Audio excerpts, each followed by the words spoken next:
We provide you the platform to turn your dreams into reality. Give wings to your aspirations with KR Mangalam University. Akhilesh Yadav ने पासमानदा समाज की बड़ी संख्या में लोग उनके पास पहुंचे, शामिल हुए उनके साथ, जिसको लेकर के उन्होंने प्रेस कॉन्फ्रेंस भी करी।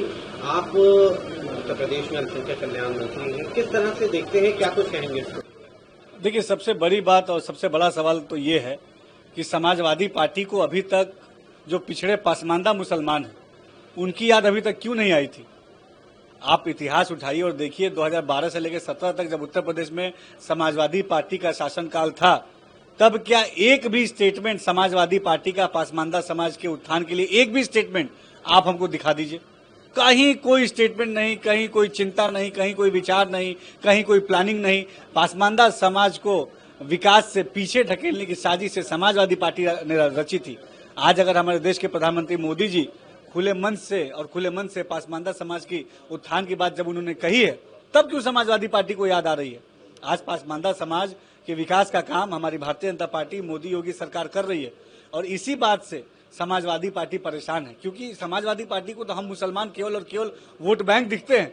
अब उन्हें डर है कि जो पिछड़ा पासमानदा समाज है ये कहीं उनसे दूर न चला जाए, इसीलिए इस तरीके के इस तरह की बातें कर रहे हैं।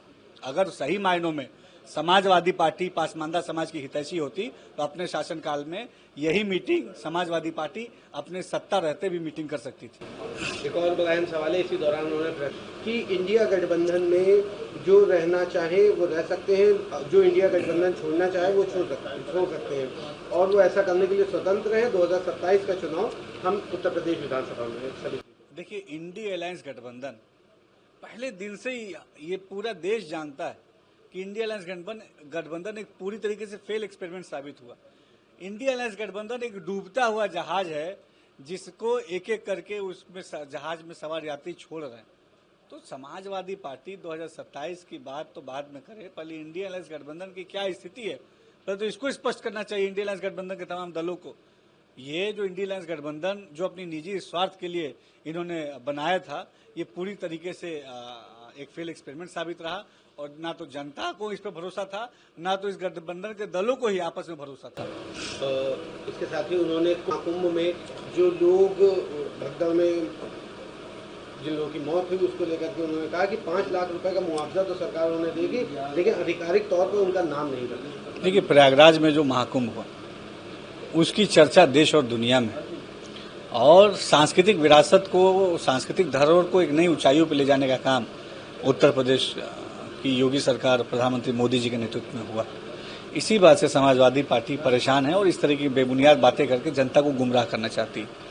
वहीं जाति जनगणना को लेकर बीजेपी पहले कहती थी कि जाति जनगणना की मांग अर्बन नक्सल कर रहे हैं। अब उनके सांसद अब उन्होंने संसद में लिखित में उल्लेख किया है कि वो इसे स्वीकार नहीं करना चाहते, विपक्ष के दबाव की वजह से वो कहीं ना कहीं।